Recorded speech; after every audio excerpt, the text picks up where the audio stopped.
people used to be hunters. They used to have their hunting grounds up in the mountains. Now they feel threatened. So instead of getting any complex because of Chinese developments on their side, they are angry with the Chinese. And this anger is also a kind of boosting nationalism on this side. And my last point, for a very long time, India has been saying we cannot fight China alone.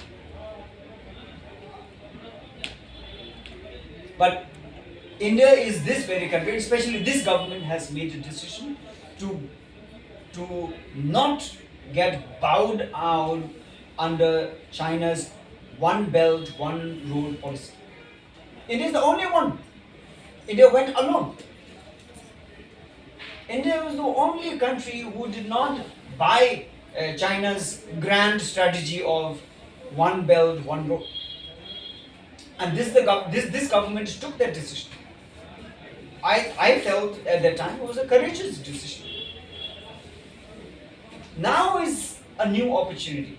Quad has been formed, AUKUS has come about. Now many countries, up until today, 7 countries have signed not to send their contingent to Beijing 2022 Winter Olympics. It started from United States, UK, Australia, Canada. Now Japan is also making this decision. So when there is an international uproar slowly building up, here is a unique opportunity for India to take part and participate in this internationally coordinated campaign. The aim is not against China. The aim is to continue to say we respect human rights, freedom of speech, which China continues to not only stamp on it, but use this against the rest of the countries. And China has literally, trampled upon human rights. Not many countries are dependent on trade with China, supply chains with China. But now is a unique opportunity. When international campaign is going on, when so many countries are taking their stand on human rights, on freedom of speech, on freedom, and these are the basic principles India stands on. India is so very firm about these policies and these basic human rights principles. So this is a very unique opportunity, and again, both as a Tibetan refugee and also as an Indian, I want to appeal to the government of India to join the boycott of Beijing 2022 campaign.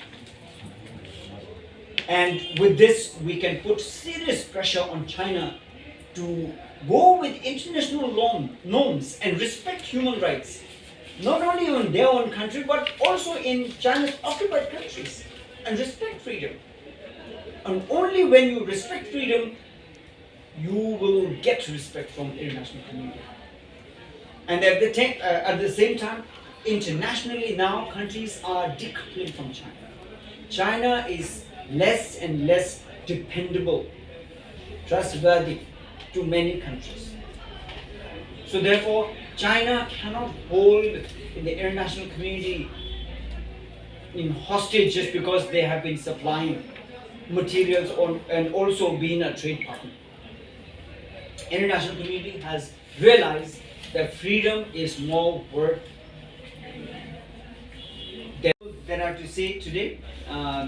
After my 4 months of travel all through the Himalayas, I've made my presentation, and a rough text is already there in the form of this 2-page printout.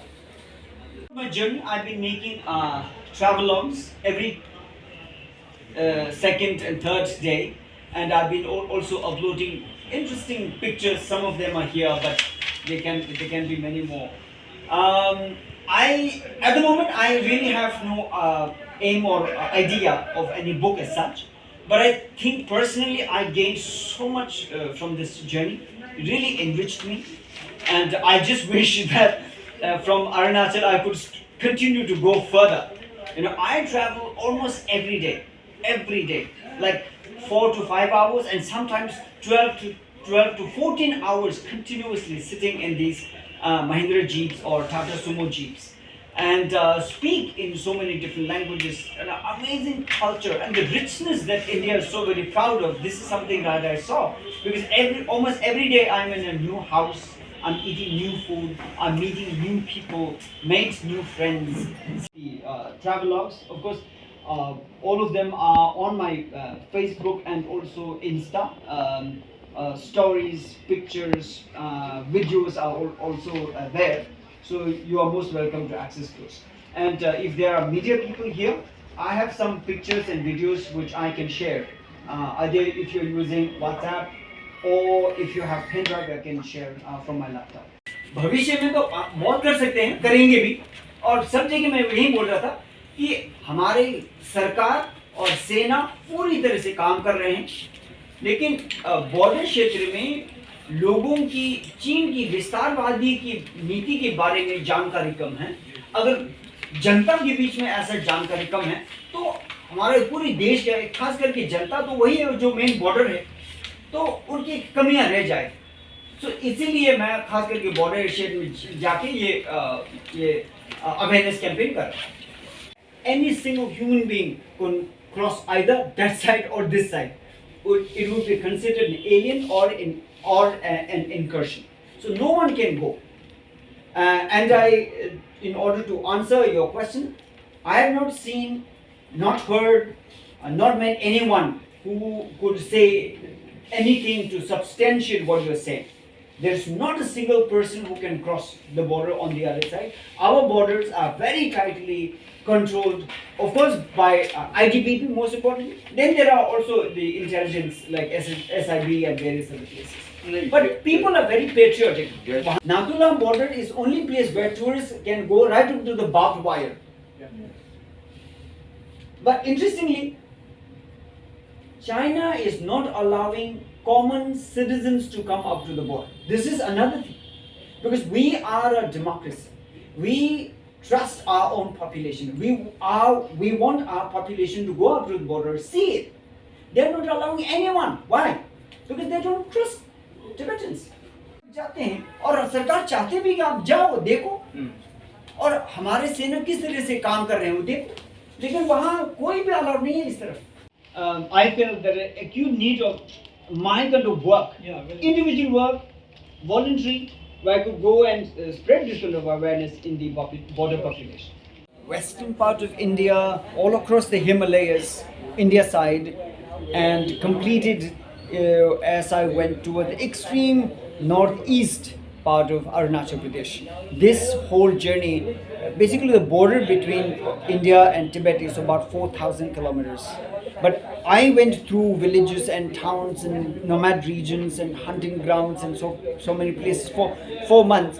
I must have covered about 20,000 kilometers of distance by literally traveling and meeting people, intellectuals, farmers, nomads, hunters, students and young people. So the main reason is because I wanted to understand what is the ground reality when we talk about threats from China on India's side. And I saw that people are very angry.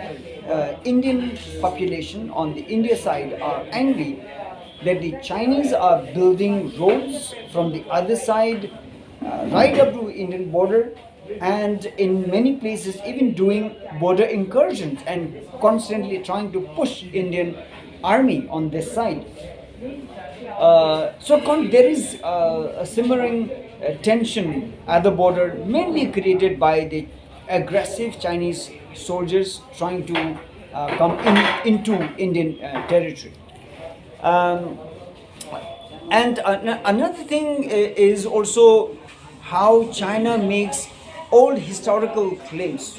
Like now China has started to say the entire region of Arunachal Pradesh, which is 90,000 square kilometers of land, China has been saying it is theirs. But that's not true. Arunachal Pradesh, the historical decision was made as a bilateral treaty called McMahon Treaty between British India and Tibet. Continues to say that entire region of Arunachal is theirs. So China is making that kind of false claims, and not only making the claims, today they are preparing, they are pushing border population, Tibetan people, right up to Indian border. Now, I suspect that this could be a tactic to push border population right to the border points, and tomorrow move their army even forward. This would be this could clearly make change the status quo and put a lot of pressure on India. And something like that is what China has been doing in Ladakh region also. So you see all across the border population, border areas, China is really putting a lot of pressure on India, and border people are not happy with the Chinese tactics. Tourists are allowed right up to the barbed wire, exact ground zero. So only that. But I know from the local population who I met in my 4 months of journey, that they are very angry with the Chinese border army, who are trying to push the border points onto the India side. The story of Tibet is a very good lesson both for India and also for Taiwan, because China, right in the beginning, they said, we have come here with the goodwill to help the Tibetan people build roads, bridges. We are coming here for the peaceful liberation of Tibet. And that's what Xi Jinping has been trying to say, that they want to liberate Taiwan. But liberate Taiwan for what? Taiwanese standard of living, their sense of culture, civilization, and the freedom that Taiwan enjoys today. I've been to Taiwan twice, so I know. It is far, 100 times better than anything you can imagine in China. जब से 2014 में मोदी सरकार ने आपकी कोई मदद नहीं की अब तक? देखो, तिब्बत जो है, ये मुद्दा बहुत बड़ा है। तिब्बत की आज़ादी ही भारत की सुरक्षा है, और ये भी कह सकता हूँ कि भारत की सुरक्षा ही तिब्बत की आज़ादी है। और भारत की सुरक्षा के लिए मोदी जी ने और काफ़ी कुछ काम किए हैं, और जिस तरीके से आगे बढ़ रहे हैं, और जिस तरीके से चीन की नीति, खास करके विस्तारवादी नीति, उसको खास करके स्पष्ट करके कहा है। और ये पहली बार है, और स्पेशली चाइना की one belt one road policy, जिससे पूरी दुनिया के ऊपर उन्होंने एक कहर मचा रखा है। उन्होंने बोला कि हम आपसे बिजनेस करेंगे, ये ले लो, वो ले लो। भारत सिर्फ अकेला देश है जिसने one belt one road policy को नहीं माना, और हम अकेले चले गए। वो एक बहुत हिम्मत वाली काम है। कोविड-19 जब शुरू हुआ था, तो आप इसके बारे में क्या कहना चाहते हैं कि क्या ये चाइना की सोची समझी चाल थी या क्या था? देखो, ये फैब्रिकेटेड वायरस है नहीं है, वो साइंटिस्ट बात कर रहे हैं, वो मुझे नहीं पता। लेकिन सब दुनिया को ये पता है कि ये बीमारी चीन में ही काबू कर सकते थे, लेकिन उन्होंने इसके बारे में जो है उन्होंने दबाया। जिनको पता थे उनको जेल में डाला, जेल में ही मर गए। इसीलिए उन्होंने बात छुपाया, दबाया, इसीलिए अब पूरी दुनिया में फैले हैं। जो एक एपिडेमिक था, वो पेंडेमिक बनाने वाला चाइना है, और सिर्फ चाइना ही रिस्पॉन्सिबिलिटी है। तो ये जो ओमिक्रॉन है, अभी नया वायरस आ रहा है, ये भी क्या उन्हीं की देन है या ये कहीं और जगह से आ रहा है? ये देखो, ये ऐसा डिजीज़, वायरस ऐसा होता है कि वो म्यूटेट होते जा रहे हैं। अब इसके बारे में भविष्य में और कहाँ जाएगा किसी को पता नहीं है, लेकिन ये शुरू हुआ चाइना से ही। तालिबान और अफ़गानिस्तान के जो बीच की स्थिति बनी है, ऐसी स्थिति क्या आपको लगता है कि कहीं चाइना और इस तरह से हो जाएगा? देखो, तालिबान बिल्कुल अलग सोच है और बिल्कुल अलग समुदाय है, और उनके साथ ना दोस्ती कर सकता है ना दुश्मनी, और चाइना जो कर रहे हैं वो ज़रूर भुगतना पड़ेगा एक दिन। हाँ, तो एक किस्म की आइडिया तो है कि चाइना ऐसा कुछ हरकत कर रहे हैं बॉर्डर एरिया में, इसीलिए वो डर नहीं है, उनका गुस्सा है कि चाइना ऐसा क्यों कर रहे हैं, वो अपने देश में क्यों नहीं बैठ जाते, वो बार बार बॉर्डर क्रॉस करके इस तरफ आने की ऐसा हरकत क्यों कर रहे हैं। लोग बॉर्डर एरिया में लोग गुस्सा है चाइना से। अमेजिंग, आपका बहुत ही अच्छा प्रयास है और जिस तरह से आप काम कर रहे हैं अमेजिंग, सराहनीय है जी जी। और इस तरह से आप मुहिम छेड़ के रखिए और कोई ना कोई सफलता जो है मुझे लगता है हाथ लगेगी। थैंक यू वेरी मच, बहुत बहुत धन्यवाद।